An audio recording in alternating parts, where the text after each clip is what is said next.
language, which I didn't know. I knew a few words, but I had to learn the German language, and I had to make new friends. The movie Planet of the Apes came with many goodies that many viewers couldn't get enough of. Even after many years, the movie still resonates with all, depicting its timelessness in the Hollywood industry. But if you think you know too much, wait a minute, because these expositions will blow your mind. You are about to go for a ride. Fasten your seatbelt, and let's run through 20 weird facts from the movie Planet of the Apes. Number 1. The movie was underestimated before release. From an audience standpoint, so they say, oh my goodness, look where we've been all this time.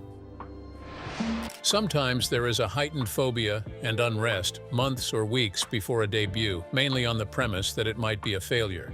But the movie Planet of the Apes re-engineered that perspective, and it went on to find its place in the industry.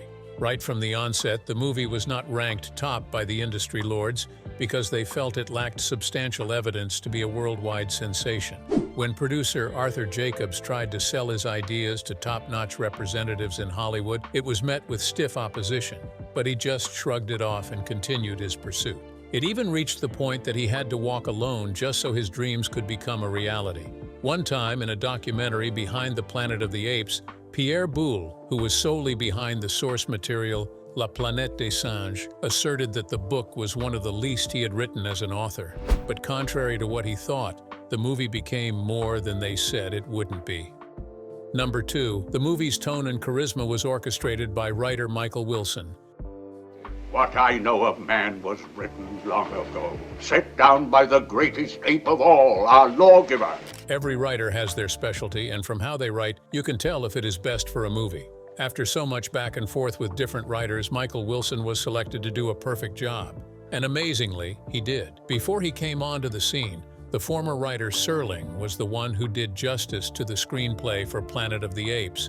However, when his script was thoroughly scrutinized, it was rejected, and the position of screenwriter was made open. Then Wilson came on board with his writing prowess. He made the script filmable, and the producers had no choice but to settle for his. Wilson was subjected to a scourge of dishonor in the 50s, even though one of his scripts, The Bridge on the River Kwai, was not credited to him. His notable works were not highlighted, but he kept on moving until he stumbled upon Planet of the Apes. It became a different ballgame altogether. Wilson's work in Apes includes engineering a particular dialogue to be humorous, while concurrently introducing the peculiarities of the trial that Heston's Taylor has to endure. Most of his writing was adopted, which almost caused an altercation between him and Rod Serling. He said, "It's Mike Wilson's screenplay much more than mine." Number 3. The Statue of Liberty was a mix-up of scale modeling and matte painting. Really designed not to send a message, but to throw in a big surprise. Creativity is something you can't take away from producers, and once they find a slight opportunity to show it, they do it with all diligence. At the time when the Statue of Liberty was meant to be destroyed, the producers of Planet of the Apes had already exhausted their budget and could not afford to risk a dime for anything else. Several suggestions were given, but they still would not achieve what they wanted if they followed them. However, the producers had an idea and tried something out of the blue. The production combined matte painting by Emile Cosa Jr. and a model that best suited the statue's appeal and truly worked. Instead of using a complete model for the whole statue, they improvised a half-scale recreation of Lady Liberty's head and connected a torch through it to get the desired view. And to everyone's surprise, it came out beautifully well, and the rest, they say, is history. Number 4. Lunchtime set the tone for unnecessary isolation. Back in 1943, when I was Did you know the movie Planet of the Apes, which many can't stop talking about after many years, has one of the most disturbing behind-the-scenes stories? You would doubt how the cast composed a masterpiece even after pulling off that kind of hit. Lunchtime came with so many differences that even producers became worried. The cast had a mantra of separating themselves during lunchtime, and it was weird. Human actors, gorillas, chimpanzees, and orangutans segregated themselves into groups and ate with only their kind. This made the atmosphere behind the scenes tense, and confusion was just a regular occurrence in the presence of the producers. In fact, at one point, Charlton Heston said, "I have no explanation for it whatsoever." Many years after the movie had become a hit and was all over cinemas, one of the actors, Kim Hunter, who played Zira, made a shocking revelation that during the filming of Planet of the Apes, she almost didn't have a conversation with Morris Evans, Dr. Zaius. Even though they had met on set before this time, she referred to him as one of those others because he was not in her league. He was an orangutan and she was a chimp. Number 5. A draft that was scripted at the initial stage had a different ending. Just a year ago, I visited him, and so I got to thank him personally for really saving my life, because it was his. What matters is not how beautifully scripted a draft is, but how it fulfills the intended purpose. Looking from hindsight, Planet of the Apes had much to offer, but didn't expunge human expectations at the end. The movie's ending showcased how humanity was lost as the Earth plunged down the drain, and how what was left of the planet was the devastating image of the Statue of Liberty. It did not reveal an optimistic ending, which would have been better. The initial draft by writer Michael Wilson was the perfect deal for the movie because it revealed a dimension of hope for humanity's future.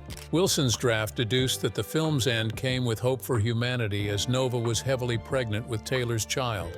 Shortly after, Taylor is brought down for the singular reason of gazing at the crumbling Liberty.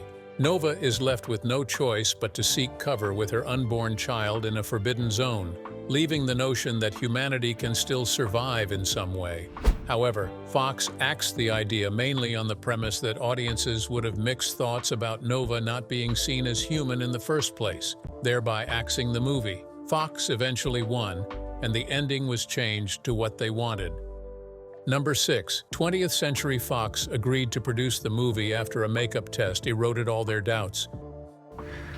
Very humorous idea, if not done properly. Did you know that Fox initially rejected the production of the movie Planet of the Apes?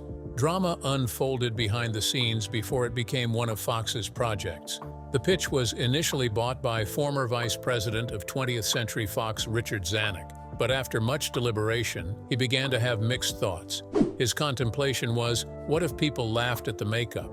He asked this because until then, apes were not given this kind of makeup but had been real monkeys or people in pumped-up costumes to explain their roles. It was a tug of war, but Jacobs resolved to unravel a makeup test. Quickly, he did it with Charlton Heston as George Taylor and Edward G. Robinson as Dr. Zaius in a whole ape getup.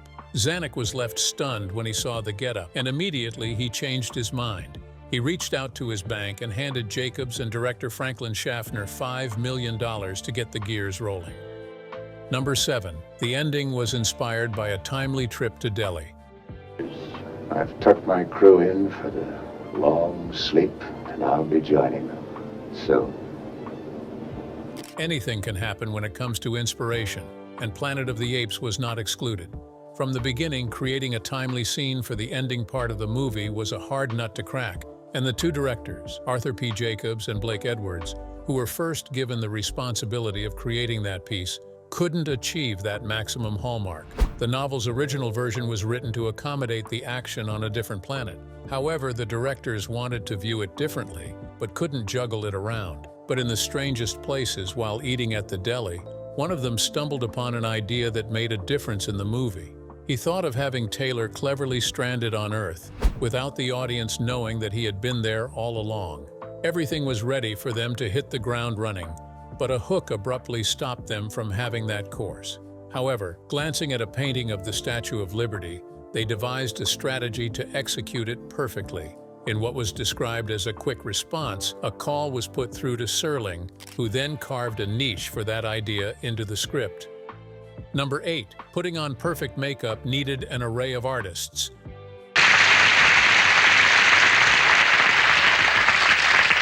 Roddy, that's a scene from... In a movie like Planet of the Apes, it would interest you to know that putting together the various characters wasn't done by only one makeup artist, but a whopping number of 100 makeup artists, hairdressers, and wardrobe enhancers who were always present at the scene to achieve a permanent combo of ape before shooting.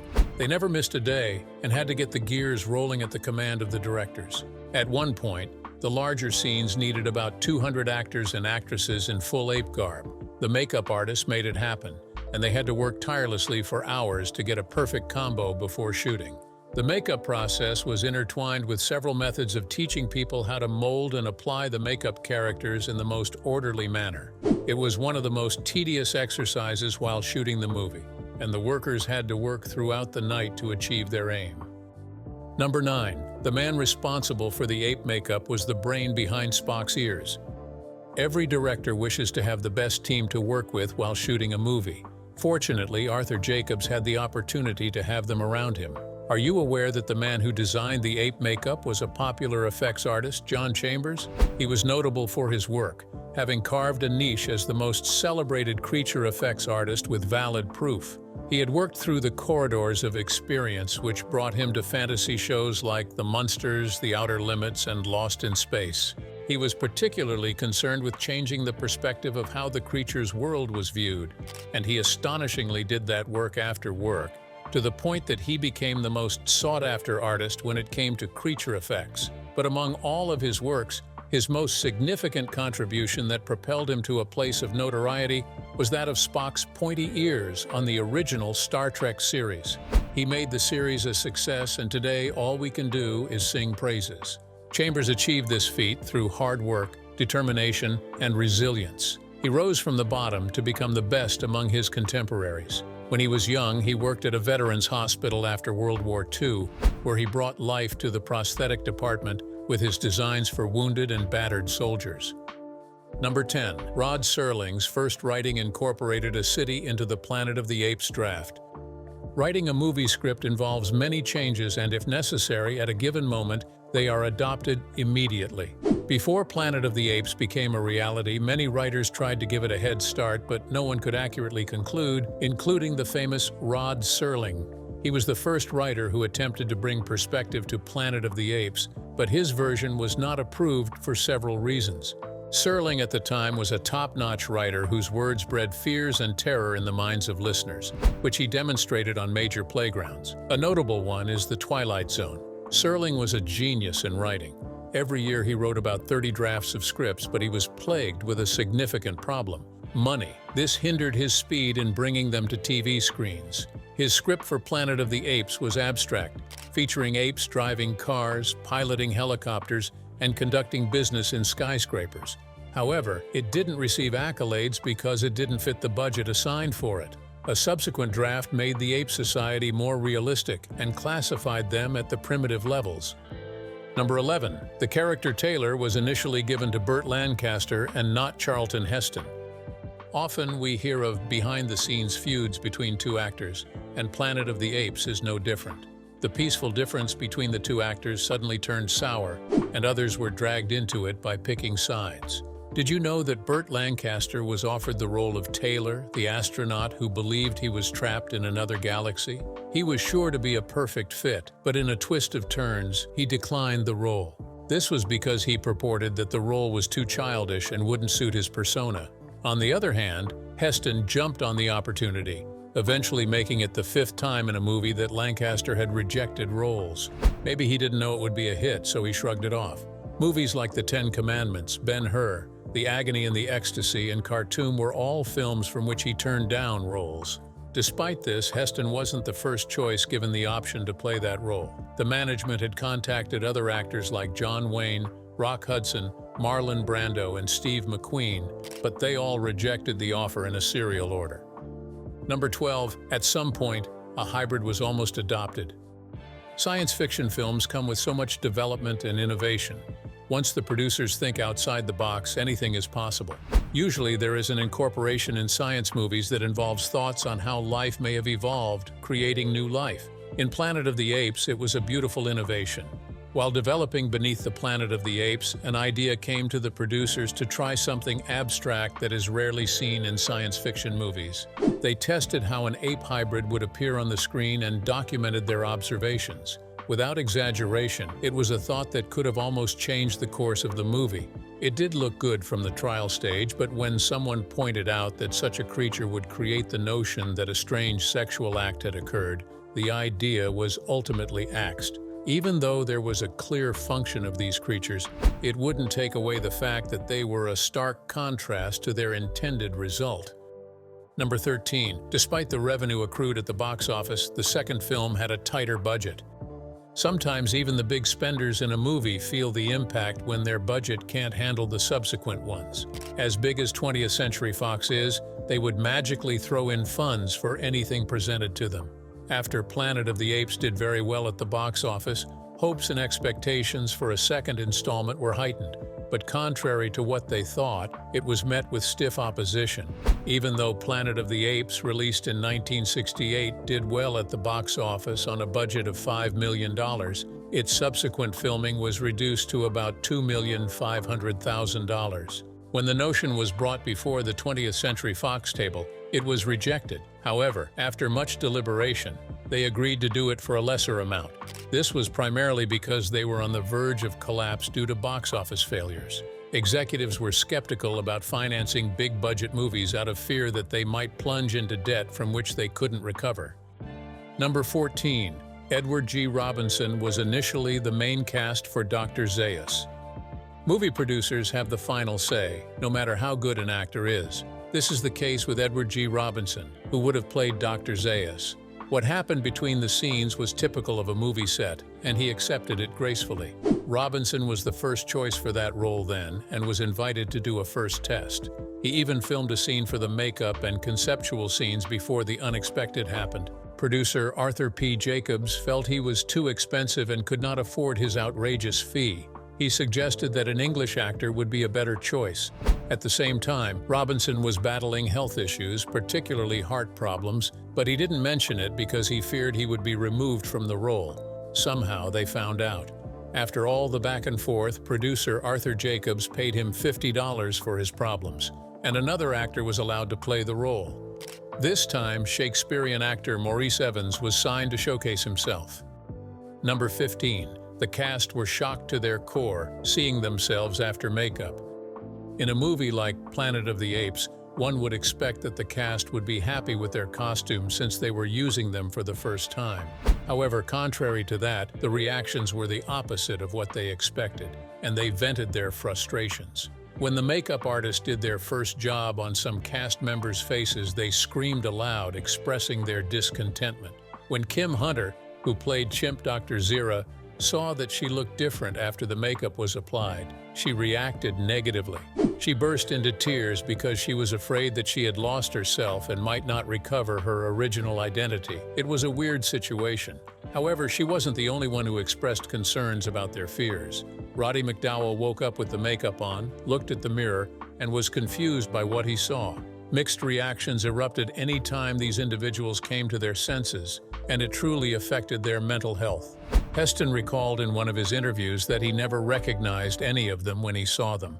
When he stumbled into Hunter at the movie premiere in New York City, he couldn't pinpoint who she was, even though they had worked together. "I never saw the actors who played the apes," Heston recalled.